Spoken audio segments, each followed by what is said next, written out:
Tiago, Gabriel, Carolina. Yo tengo como 3 gorros. Voy a empezar por el primero. Para el Instituto Nacional de Artes Visuales es un verdadero placer y un honor estar acá. Estamos absolutamente encantados con el resultado de este premio, con la exposición, con el trabajo de Gabriel, con el trabajo del museo y con el producto que es el resultado, como es el último mojón del premio, que es la publicación del catálogo. En ese sentido, como contaste, fui invitado a participar del jurado y entonces como miembro del jurado, sí, ahora con otro gorro, dar un poco cuenta de lo que fue el proceso. Fue el jurado más corto que participé en mi vida. No nos llevó más de, no sé, media hora, 20 minutos con la elaboración del texto y tal. Estábamos de acuerdo y creo que este premio viene a hacer justicia con lo que varios, y ahí creo que con Carolina compartíamos un sentir, es una suerte de anomalía que se venía dando en el Uruguay con esta figura que entendíamos tan trascendente, tan relevante, con 86 años, 85 creo que en ese momento, no se le hubiera entregado el premio. Y por lo tanto nos pusimos de acuerdo de manera muy, muy veloz, y el resultado de esa reunión, que ya les digo, ¿no?, duró más de una hora, es el texto que acompaña en el catálogo. Y luego, personalmente, ya a un nivel que roza el raciocinio y ya los sentimientos, para mí es un gran placer y orgullo poder entregar a Luis haber entregado a Luis este premio y haber aportado a que este reconocimiento le haya llegado. Para quienes estuvimos en la ceremonia de premiación, el texto que Luis comparte con esa última frase, por fin, ahora puedo decir que me siento en casa, o algo así, como que él encontró, y hablamos mucho con Luis, él encontró en este premio una suerte de reconocimiento que, vamos, si Luis seguiría necesitando reconocimientos con toda su trayectoria increíble, pero encontraba en esto un gesto desde el Uruguay, con el Uruguay, como una suerte de reconciliación con uno. Vaya a saber que él había estado 2 años antes y de alguna manera me había dicho: Martín, esta sí ya es mi última visita. Gabriel un poco me comentaba: Luis ha tenido muchas últimas visitas y siempre por algún motivo o por otro sigue viniendo. Y esto también fue, me acuerdo de Luis diciendo: y bueno, voy a tener que volver a ir a Uruguay. Feliz de él también encontrar esa pequeña excusa que lo permitía reencontrarse con su gente, con sus amigos, con su tierra, y como él lo termina expresando con su lugar en el mundo. Porque si hay algo que Selvi, su compañera, me decía: Martín, nuestra casa es Uruguay. Se habla sobre Uruguay, escuchamos la radio uruguaya, nosotros de alguna manera vivimos el Uruguay aquí en Estados Unidos.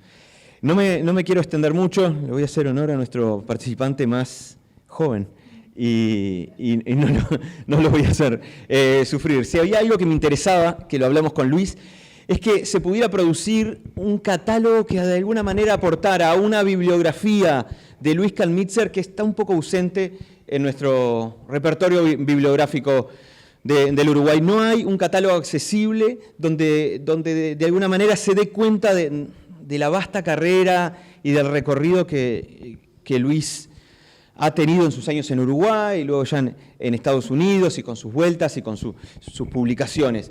Y que me interesaba también desde el Instituto Nacional de Artes Visuales poder dejar como un legado y como un volumen que pudiera ser accesible y que estuviera disponible en el futuro para que otras generaciones pudieran de alguna manera aprender el trabajo de Luis.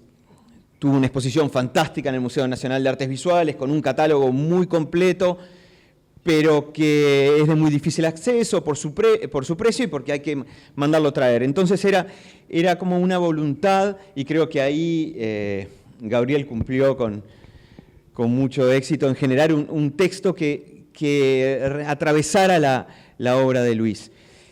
Celebrarlo a Gabriel por el trabajo y la astucia también de Gabriel como editor en incluir dos textos que son realmente muy significativos, esta suerte de biografía autocomentada de Luis, que Luis ha ido actualizando con el tiempo y que llega hasta 2025, donde él se autonarra y va contando las decisiones que fueron influyendo sus distintas estrategias en exposiciones o obras claves, y creo que es un texto muy lindo, y el volumen cierra con una pieza que creo que es muy significativa, que algo así como ¿por qué soy un anarquista? O ¿por qué me considero anarquista? Que él habla de su anarquismo ético y de cómo lo ha activado y lo ha a la Escuela de Facultad de Arquitectura. Quería compartir dos pequeñas citas, porque es la verdad un placer leerlo a Gabriel, porque él narra de primera mano, utiliza entrevistas. Hay una entrevista que le hiciste en el 86, creo. Entonces, cuando uno va leyendo, habla también y da cuenta de una relación que no sé cuántos años tiene, más de, 40 años. Y en un momento Gabriel cita: descubrí que la lógica llevada al extremo de lo posible conduce a algo parecido a la magia. Y encontrarse también con un Luis que recurrentemente ha ido a sesiones de hipnosis y ha utilizado la hipnosis como un mecanismo de sinceramiento personal.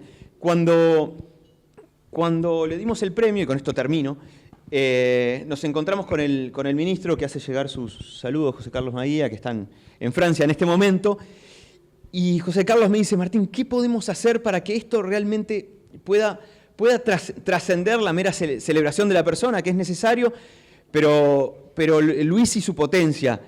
Y le digo: ¿qué podemos hacer, Luis? Y Luis me dice: vamos a hablar al Plan Ceibal. La inteligencia artificial, y esta exposición da cuenta de las preocupaciones de Luis sobre este fenómeno, y cómo Luis, con sus 85 años, con su cadera bastante embromada, nos pusimos en un auto y al otro día fuimos a hablar en Plan Ceibal, y Luis le termina escribiendo una carta al Plan Ceibal donde de alguna manera cuestiona o pone, como hace todo el tiempo, pone estas estructuras de poder un poco en crisis para poder pensar esta herramienta tan poderosa que es la inteligencia artificial, este mecanismo transformador enorme que desarrolló Uruguay, como es el Plan Ceibal, y cómo desde el arte podemos tener pistas para la utilización crítica de unos mecanismos que él dice que de alguna manera pueden llegar a atrofiar nuestra capacidad de imaginar. Me quedo con ese Luis que está pensando y sigue pensando el hoy. Volver a agradecer el trabajo, Tiago, y a mis compañeros, y en especial a Gabriel por el aporte, y por ahí fue mi parte.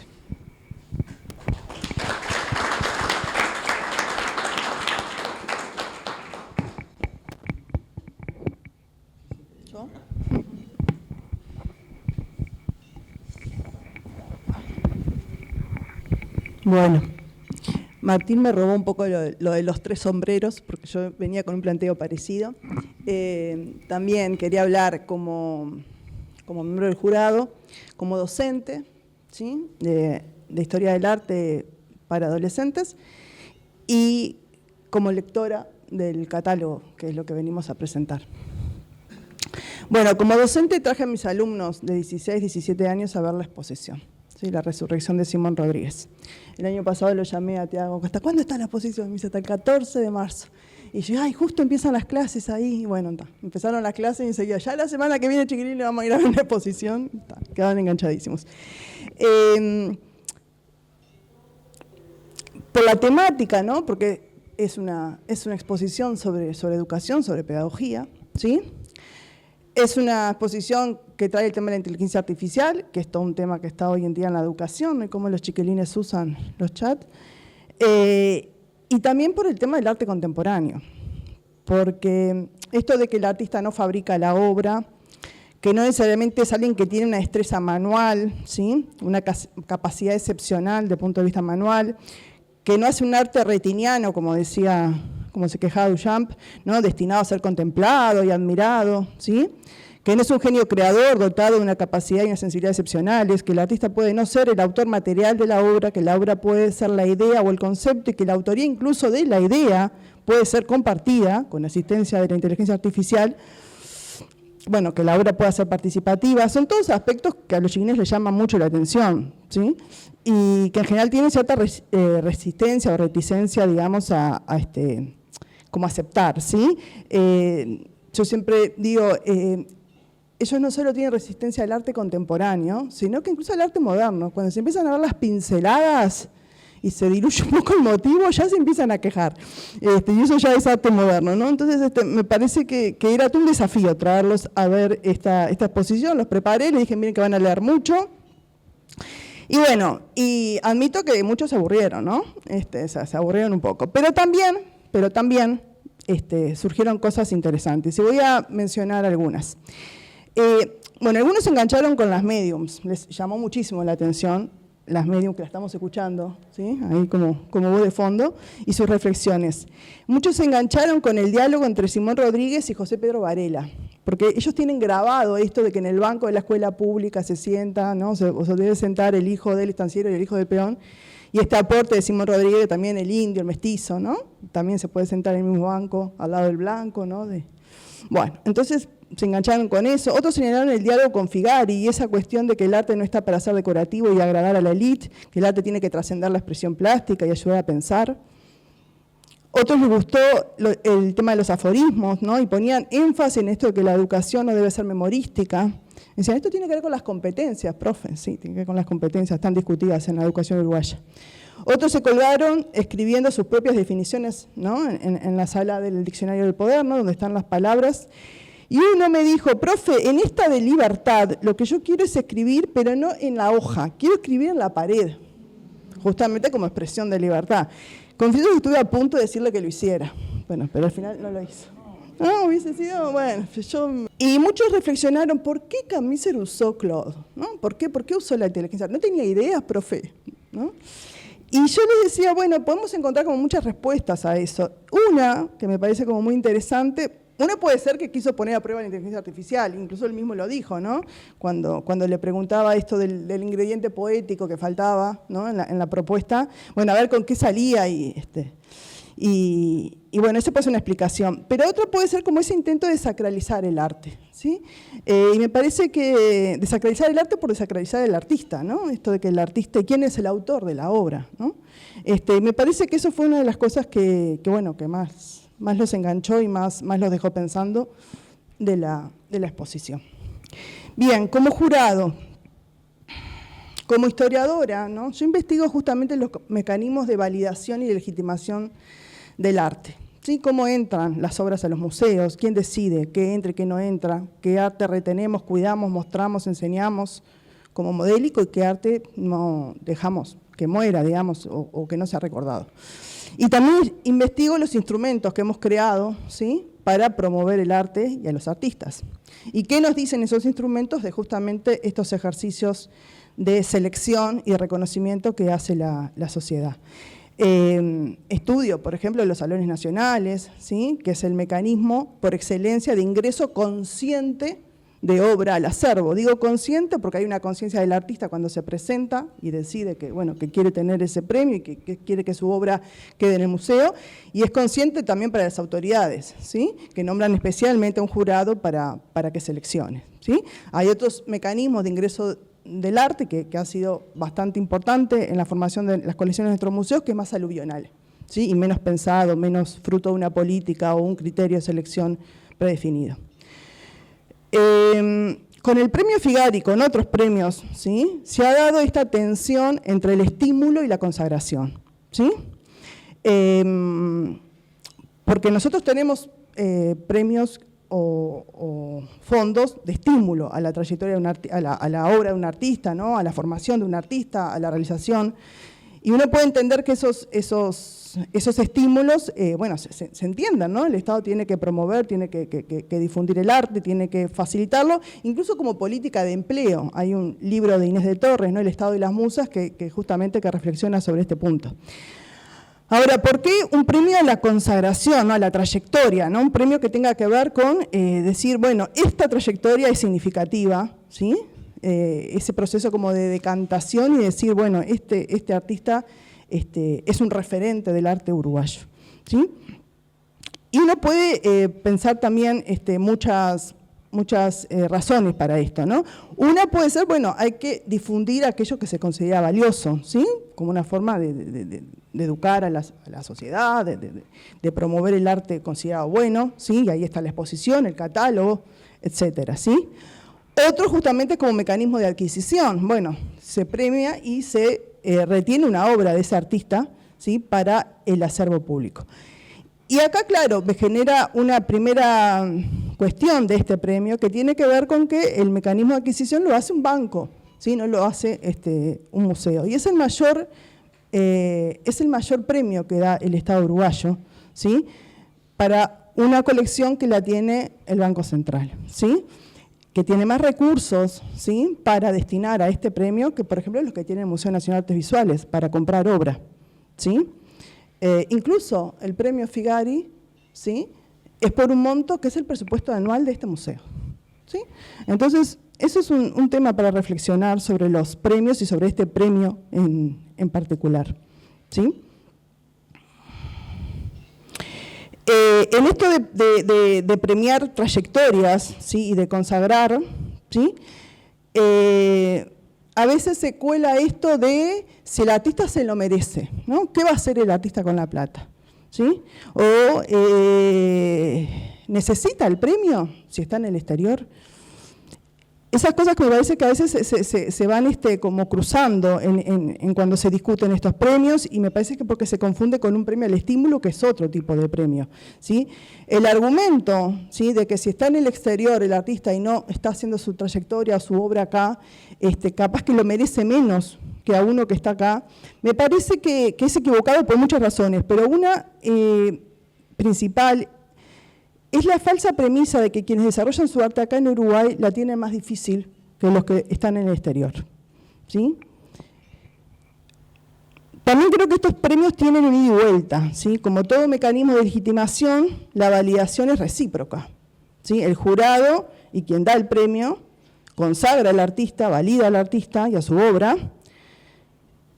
y también recibe como jurado y como institución que valida el rol de validador, ¿no? Algo así como un rey Midas. Me parece que con Carnicer esto justamente no iba a pasar, ¿sí? Carnicer no es un gran artista porque nosotros lo hayamos validado como tal, para nada, para nada. Y sospecho que a veces la resistencia a darle un premio a alguien como él puede tener que ver con esto.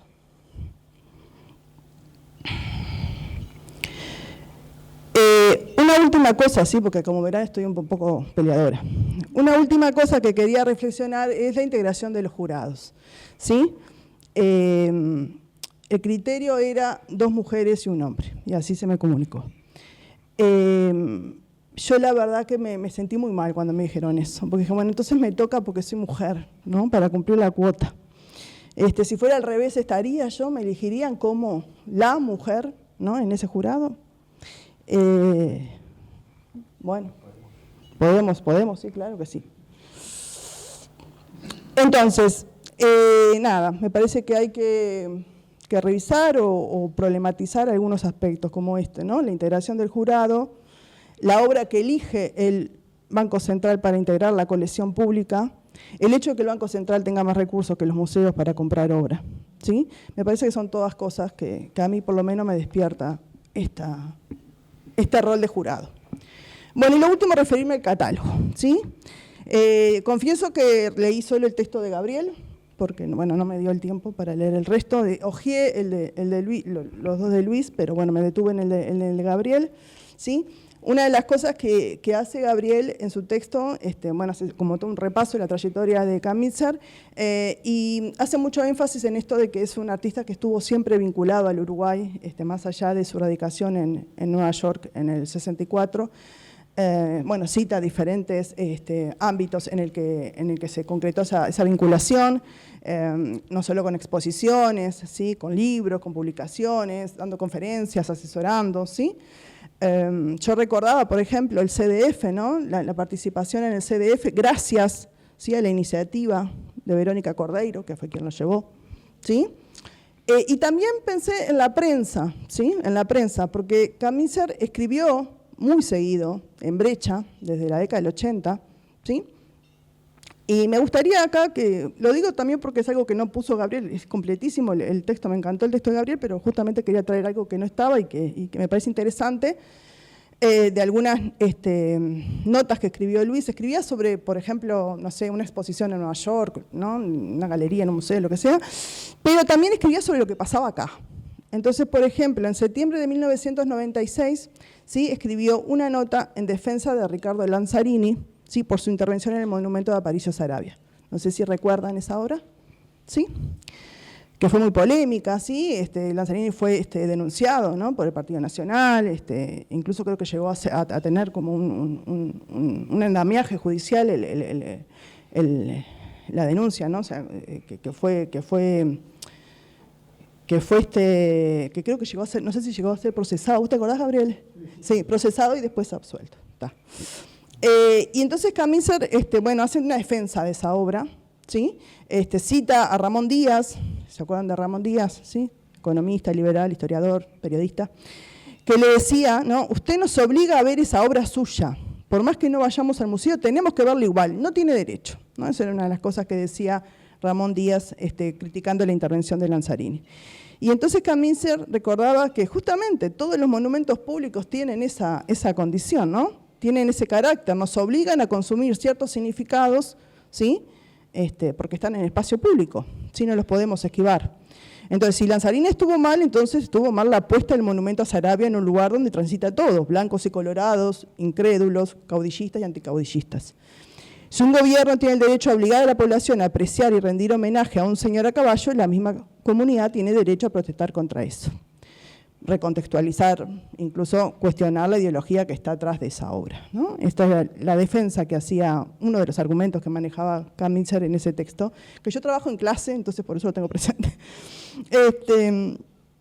Y nada, y esto de obras que cuestionan, ¿sí? El sistema del arte o los mecanismos del arte, ¿no? Y la legitimación, y que terminan siendo judicializadas. Hubo otra obra, Variables, de Agustina Rodríguez y Eugenia González, ¿sí? Que se presentó, que fue una acción artística como parte del Salón del año 2010, no sé si la recuerdan. También ahí Kamitzer salió fue una obra, fue muy polémica, que suspendieron el salón, allá está Chugar, suspendieron el salón, ¿no? Fue todo un lío. Y bueno, y ahí también salió Kamitzer a defender esa obra, ¿sí? como arte de crítica institucional, un arte que estaba como sumamente extendido, que lo podemos remontar a la fuente de Duchamp, y sin embargo Uruguay reaccionó, ¿sí? Sacando todos sus defensas, ¿no? Para defender el salón y para marcar como la acción de las artistas como una agresión, ¿sí? Y yo quiero rescatar esta faceta de Luis, porque muchos artistas se plegaron a la crítica a Variables, muchos, ¿sí? Cuestionaron, incluso amenazaron al Estado, ¿no? por qué iba a pasar con el salón. Y este rol crítico, este rol de cuestionar el sistema del arte, este rol, ¿no? de reflexionar sobre las obras y sobre el rol de la institucionalidad del arte, me parece que no tenemos muchos artistas que hagan eso, ¿sí? En Uruguay. Y me parece que desde Estados Unidos Luis lo hizo, y ustedes dirán, porque estaba en Estados Unidos. Yo no creo que sea por eso, pero agradezco que lo haya hecho. Bueno, dejo por acá. Muchas gracias.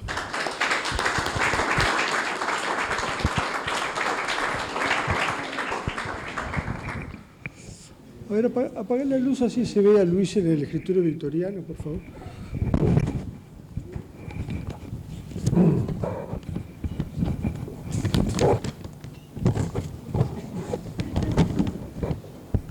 No, Luis le pidió a uno de los chats esto que lo fotografiara en un escritorio victoriano y luego me mandó la foto para que la proyectáramos porque se sentía orgulloso de eso y bueno, y quedamos con Pablo en que podíamos en esta oportunidad hacerlo. Para que no se duerman porque ya está muy largo, volver a aprender. Bueno. Bueno, no, yo traje alguna cosa anotada para decir, pero voy a tratar de ser muy breve porque ya ha sido largo. Y traje anotado porque, si bien no voy a leer, mi cabeza ya no está para improvisar demasiado. No, quería decir algo sobre tres cosas. Una sobre Luis mismo, sobre su persona como artista, sobre la exposición y algo sobre el catálogo. Yo creo que hay tres cositas que me gustaba enfatizar del complejo de ideas de Luis, que es verdaderamente... creo que hay una cosa que es de todos los libros que él ha publicado, que se han distribuido acá, son conocidos acá desde hace ya bastante tiempo, hay uno que me parece imposible de eludir y es muy recomendable, se llama Inutilidad, el arte como educación. Ese libro es una compilación de como 400 páginas de trabajos de él, pero hilado con una coherencia muy grande y es vamos a decir, un corpus ideológico que debe ser, me parece, para quien le interese su pensamiento, ser transitado. Algunos de sus conceptos sobre prácticas artísticas me interesaba enfatizar, especialmente tres. Cuando Knizer le asigna al arte una misión cognitiva, no dice que el arte actúa de modo directo en el campo del conocimiento. Esto es algo que hemos, de alguna manera, intercambiado. Actúa en el campo del sentido. Y claro, un campo indeterminado, desde el punto de vista lógico, como es el sentido, tiene implicancias en el campo del conocimiento. Esa es una de las claves pedagógicas también de Luis. Es decir, el arte, hay una pedagogía del arte que él ha ejercido durante muchísimos años, pero hay un uso instrumental del arte desde el punto de vista pedagógico, en el sentido desde el punto de vista comunicacional. Hay una cosa interesante que dice Luis: explorar el campo de la ignorancia para salir de la isla del conocimiento. Esta inversión me parece que, claro, cuando hablo de conocimiento acá se refiere al conocimiento útil desde el punto de vista de la práctica, vamos a decir, de lo que sería la educación STEM, ¿no? La educación en las siglas en inglés referidas a matemática, a ingeniería, en fin, a tecnología y demás. Y ciencia, en definitiva, desde el punto de vista tecnológico. Y en este sentido, ese salir de la isla del conocimiento es de alguna manera entrar en un campo de pensamiento problemático en torno a lo innombrable, ¿no? Ya que estamos rodeados en esta sociedad en la cual el pensamiento está solo al servicio de lo nombrable, ¿no? De lo que de algún modo requiere el tecnocapitalismo. Ese es el campo virgen de la pedagogía, porque es allí, dice Luis, lo estoy leyendo, porque es allí donde lo transformativo puede empezar a funcionar. Abrir las cabezas hacia la zona de lo ignorado implica generar nuevos significados, generar, diría yo, nuevas razones para existir en este mundo y en este momento en el cual parece que están faltando cada vez más. Por último de los tres puntos, que a mí será sostenido siempre que el problema del arte no es un problema de oficio técnico artesanal, aunque se valga de ello, sino un problema de propósitos conceptuales y comunicacionales. Y en este sentido, comunicación no como sinónimo de información, ¿no?, sino comunicación en un sentido de hacer un vínculo, de poner en sintonía, de ayudar a pensar. En una de sus frases, ya bastante antigua, pero muy citada, dice: lo que importa es la fusión de arte y ética. No importa la forma final, la estética. La estética no es más que la muleta que permite recorrer el camino hacia esa fusión. La contrariedad es que el mercado nos obliga a los artistas a ver y a comercializar solamente las muletas. Entonces, la exposición, creo que justamente las muletas de la exposición son la inteligencia artificial y el espiritismo, que son en definitiva recursos fantasmáticos, ¿no? Y en ese sentido, la estética, yo diría, en función y fusión de una ética, es decir, de un propósito, que en este caso es desnudar las relaciones de poder. Ha sido casi siempre es el propósito en la obra de Luis. Y esto merece estos comentarios. La inteligencia artificial, el recurso de Luis a la inteligencia artificial, no lo hace como fuente última de conocimiento, sino como fuente de información precaria para generar pensamiento cognitivo. No es ficción, es artificio. Ese detalle me parece importante, ¿no? Que acá no hay ficción. La inteligencia artificial es fruto de algoritmos, es un artificio. Y en ese sentido no acepta dudas acerca de si es verdad o no. Simplemente o se acepta o se critica, o se no lo acepta criticándolo. Pero es un artificio como tal. El recurso de los médiums, en cambio, implica una teatralización del diálogo con el fantasma.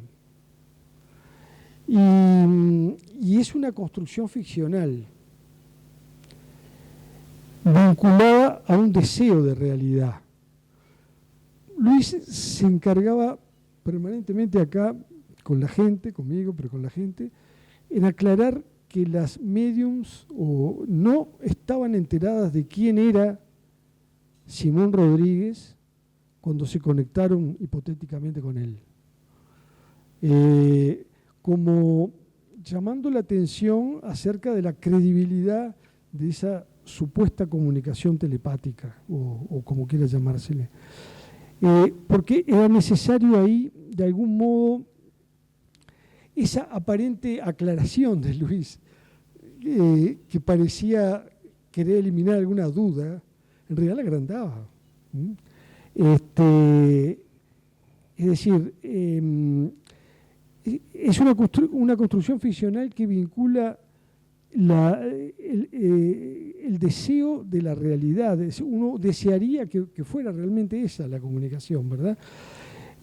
Pero a lo que conduce es a una duda acerca de la verdad. Es un estado inestable entre ficción y realidad. Y esa me parece que es el logro estético de Luis al recurrir a la inteligencia artificial. Y el punto 3 de la exposición es otorgar al visitante la posibilidad de escribir, porque escribir es pensar. Es decir, nosotros cuando escribimos lo que pensamos, estamos dando lugar a nuevos pensamientos, que si no lo escribiéramos no tendrían lugar. Y esa es justamente una forma de empoderar, de dar poder. El poder como posibilidad, como lo entiende Luis, y no como un pedazo de algo, sino la posibilidad de desarrollar determinadas iniciativas individuales.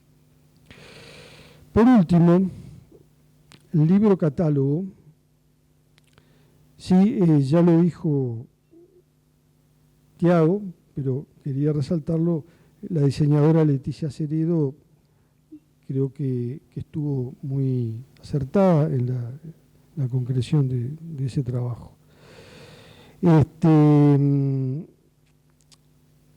A mí me interesaba decir una cosita que digo ahí en el catálogo, pero que tiene que ver con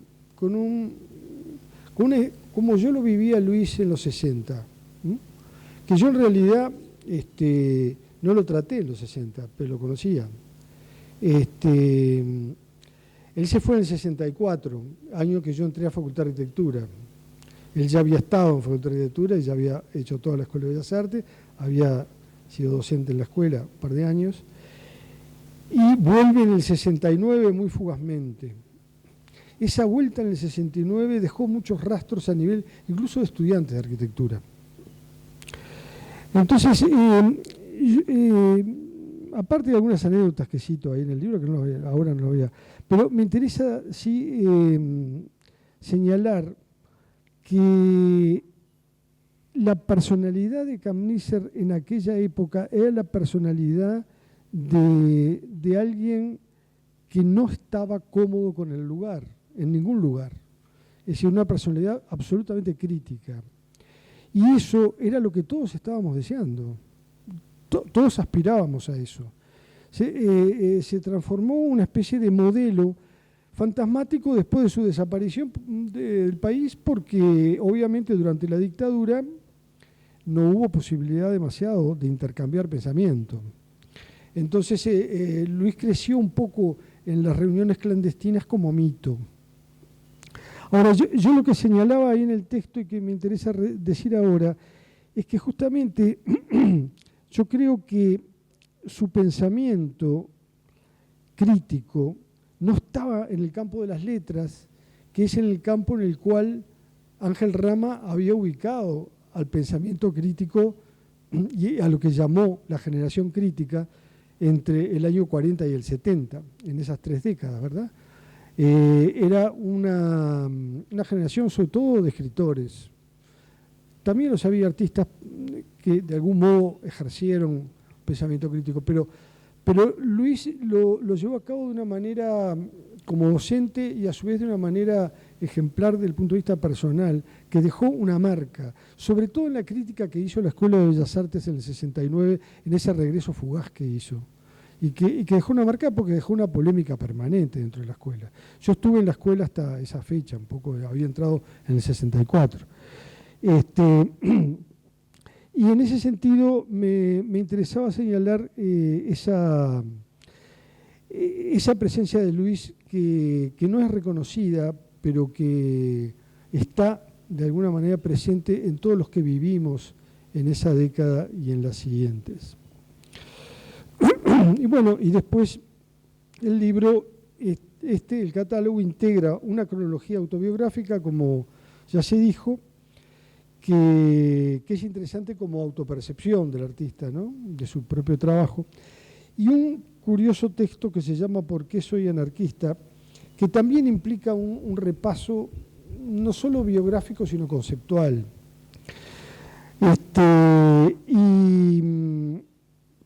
Y termino citándolo a Luis.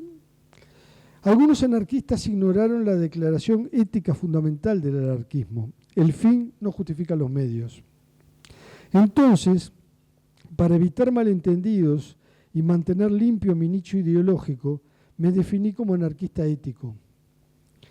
En el campo educativo y cultural en el que soy activo, anarquismo ético significa demoler las fronteras autoritarias mediante el análisis crítico, ayudar a pensar fuera de la caja con la posibilidad de cuestionar y de destruir la caja.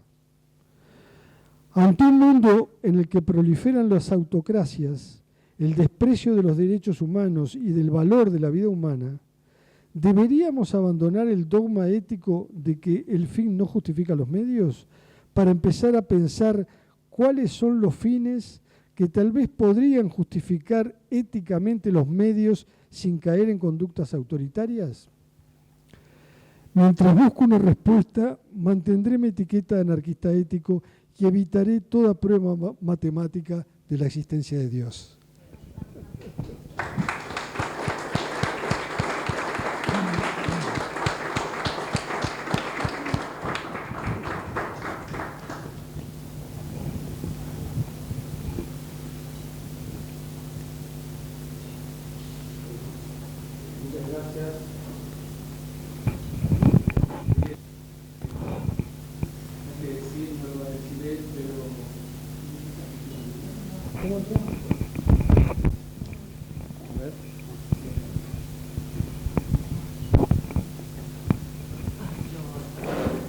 Hola, hola, hola.